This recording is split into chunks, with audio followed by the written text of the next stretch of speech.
नमस्कार दोस्तों, मैं नरेंद्र। स्वागत करता हूँ आप सभी का फिर से डिफेंस रशियन चैनल में। और अभी जिस वीडियो पे मैं रिएक्शन देना चाह रहा हूँ वो वीडियो है प्रशांत सर का epic video of Putin's oath ceremony release by Russia. USA boycott but India attends. Vladimir Putin फिर से रशिया के 6 से साल के लिए राष्ट्रपति बन चुके हैं। तो देखते हैं पहले वीडियो, उसके बाद जो है मैं अपना ओपनिंग का।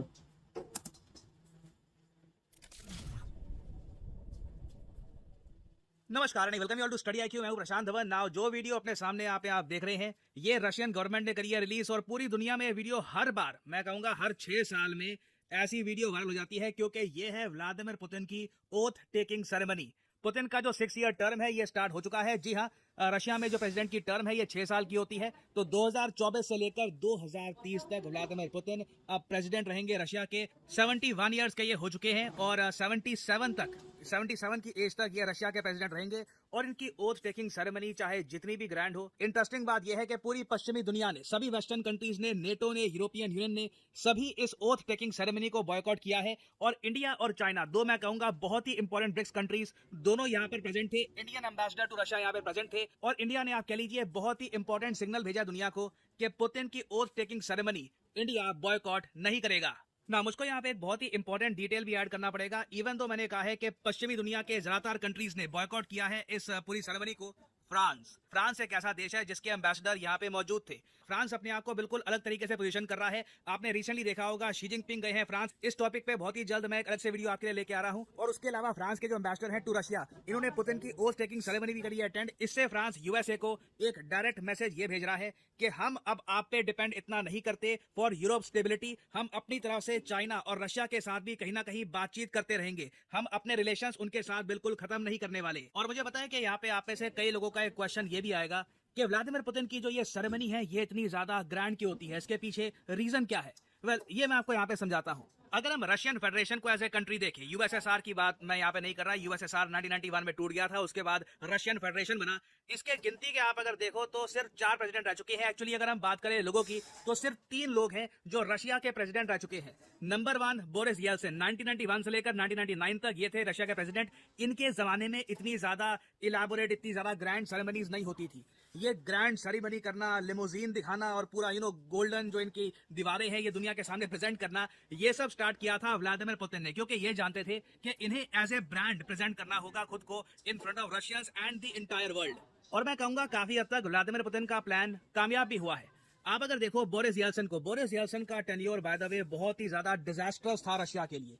रशियंस यकीन नहीं कर पा रहे थे कि यूएसएसआर के टूटने के बाद इनके देश की इतनी ज्यादा दुर्दशा होगी। और उसके अलावा बोरिस येल्सिन की जो इमेज थी इंटरनेशनली, ये एक बहुत ज्यादा कमजोर लीडर की बन चुकी थी। यहाँ पे आप देख पाओगे 1993 का आर्टिकल है मॉस्को का, Yeltsin's weakness, failure to convert early popularity into political base. और इसी प्रॉब्लम की वजह से बोरिस येल्सिन को रिजाइन करना पड़ा। इनका टेन्योर खत्म नहीं हुआ था। ये इतना ज्यादा खराब काम कर रहे थे, इनकी इमेज इतनी ज्यादा खराब थी कि इवेंचुअली इनको रिजाइन करना पड़ा और इनको रिप्लेस किया व्लादिमीर पुतिन ने। और पुतिन के पहले 8 साल मैं कहूंगा रशिया के लिए मैजिकल थे।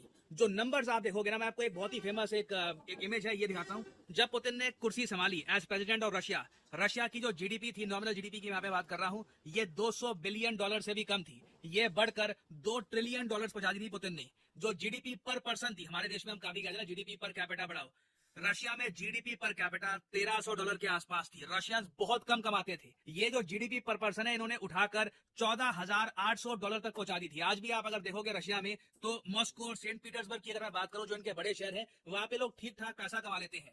इन्फ्लेशन की अगर मैं बात करूं तो 36% से इन्फ्लेशन घटाकर ये 6% के आसपास ले आए थे। तो रशियन लोगों के लिए मैं कहूंगा इनिशियली जो व्लादिमीर पुतिन के जो साल थे 15 साल, देवर मैजिकल। और पुतिन ने देखिए संविधान के साथ खेलते कैसे है ना, ये भी सीख लिया था। क्योंकि रशिया के संविधान में उस समय एक बात साफ साफ लिखी थी कि एक आदमी 2 टर्म से ज्यादा तक रशिया का प्रेसिडेंट नहीं रह सकता। व्लादिमीर पुतिन ने इसका तोड़ निकाला। इनकी जो पहली टर्म थी ये थी 2000 से लेकर 2008 तक। उस टाइम जो रशियन प्रेसिडेंट का टेन्योर था ये 4 साल का हुआ करता था। इन्होंने फिर प्रेसिडेंट बना दिया अपने मित्र को, या फिर आप कह लीजिए बिल्कुल इनके जूनियर है दिमित्री मेदवेदेव को, और ये खुद बन गए प्राइम मिनिस्टर ऑफ रशिया। और उसके बाद जैसे ही इनका टेन्योर खत्म हुआ, 4 साल बीत गए, ये खुद बन गए प्रेसिडेंट ऑफ रशिया और रशिया के संविधान में बड़े बदलाव कर दिए। जो टेन्योर है प्रेसिडेंट का ये कर दिया 6 साल का, 4 साल से 6 साल। उसके अलावा जो एक प्रॉब्लम थी कि 2 टर्म से ज्यादा एक आदमी रशिया का प्रेसिडेंट नहीं बन सकता, ये भी रिमूव कर दी। तो इसलिए अब आराम से 2030 तक ये रशिया के प्रेसिडेंट बने रहेंगे। और ये सब करना आसान नहीं था। जो ये इनकी सेरेमनी है, ये सब कुछ आप कह लीजिए ब्रांड पुतिन का पार्ट है। और लिटरली जब मैं कहता ना ब्रांड पुतिन, आप जान के हैरान होंगे, पुतिन की खुद की एक क्लोथिंग लाइन भी है रशिया में। ये जरा आप देख पाओगे, ये है Putin team Russia, Vladimir Putin का पर्सनल क्लोथिंग ब्रांड। बहुत ज्यादा हाई रेट पर ये कपड़े यहाँ पर बेचते हैं, जहाँ पे लिखा होता है, ब्रांडिंग होती है पुतिन टीम के। कोई भी रशियन एक बढ़िया सी टी शर्ट पहन सकता है कि मैं पुतिन टीम का पार्ट हूँ। और रेट अंधे होते हैं यहाँ पे, 20,000 रुपए, 19,000 रूबल और रुपये के ऑलमोस्ट आप कह लीजिए रेट बराबर ही है। तो ये सब मैं आपको बस बताने की कोशिश कर रहा हूँ कि पुतिन ने ओवर द ईयर्स किस तरीके से अपना ब्रांड बनाया है।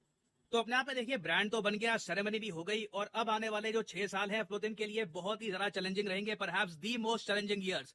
क्योंकि रशियन इकोनॉमी ऑल्दो ग्रो कर रही है एक रीजनेबल रेट पर, मगर रशिया को टैक्सेस बढ़ाने की आवश्यकता है। रशिया में अभी के लिए जो टैक्स है इनके यहाँ फ्लैट स्लैब टैक्स होता है 15% का। तो जिस तरीके से अभी रशिया खर्चा कर रहा है यूक्रेन वॉर पे, मोस्ट प्रोबेबली ये लोग टैक्स बढ़ाएंगे अपने अमीर लोगों पर। और इसलिए आपने ये भी देखा होगा, बहुत सारे रशियन बिलियनियर्स आज के समय रशिया छोड़ के भी जा रहे हैं। तो रशिया के लिए बहुत इंपॉर्टेंट है कि ये अपने देश में टैक्सेस बढ़ाएं, ताकि सरकार के पास और पैसा आए, सरकार वो पैसा वापस इंडस्ट्रीज को बिल्ड करने में हेल्प करे। और रशिया के लिए बहुत बहुत ज्यादा इंपॉर्टेंट है कि जो ईस्टर्न कंट्रीज हैं उनके साथ ये अपने ट्रेड रिलेशंस और ज्यादा डीपन करे। इंडिया में कहूंगा रशिया के लिए क्रिटिकल कंट्री होने वाला है इस दौर में। और फाइनली पुतिन को कहीं ना कहीं ये भी देखना होगा कि आज के समय रशिया यूक्रेन का 1/5 एरिया कब्जा चुका है, मतलब 20% एरिया कब्जा चुका है। क्या यहीं पर रशिया अब सेटिस्फाइड रहेगा, या फिर अभी और बहुत सारा एरिया ये कब्जाते रहेंगे आने वाले टाइम में? तो ये सब चीजें भी पुतिन को देखनी होगी। मैं सरप्राइज नहीं होऊंगा अगर ये यूक्रेन का कुछ और एरिया अभी कब्जाने की कोशिश करे, क्योंकि रशिया पे सैंक्शंस अब इतने लग चुके हैं, they don't really have anything to lose. तो आने वाले 6 साल देखिए पुतिन के लिए बहुत चैलेंजिंग होंगे। देखना होगा कि ये एक्सपीरियंस्ड वर्ल्ड लीडर जो 1999 से रशिया को चला रहा है, क्या आने वाले 6 साल में रशिया के मुश्किल पीरियड में रशिया को आगे ले जा पाएगा, या फिर दिक्कतें आएंगी। और फाइनली हमें मैं आपसे क्वेश्चन ही पूछूंगा कि भारत का वो कौन सा पड़ोसी देश है जो पहली बार, इतिहास में पहली बार चाइना के साथ एक युद्ध अभ्यास करने वाला है? इस पर बहुत सारे आर्टिकल पब्लिश हुए हैं। चाइना ने खुद अनाउंस किया है, चाइना की आर्मी ने अनाउंस किया है कि पहली बार ये लोग युद्ध अभ्यास करेंगे इस कंट्री के साथ। बताइए ये कौन सा देश है?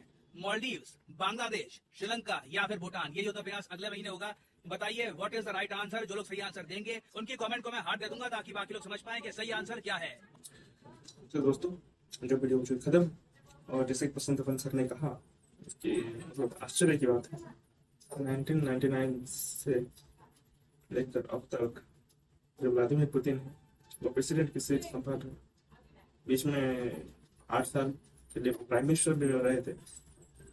लेकिन मतलब उस समय से सच बोलो तो मैं पैदा भी नहीं हुआ था जब से ये प्रेसिडेंट बनने कमाल की बात है।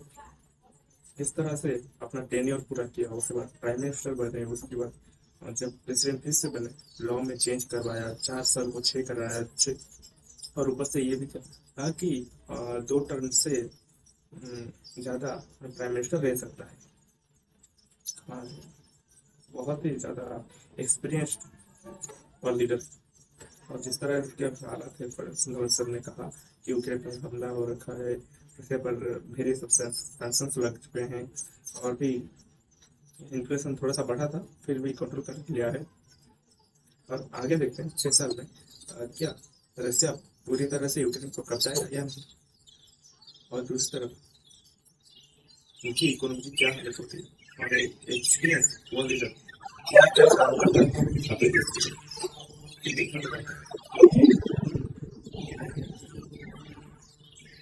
एक्सपीरियंस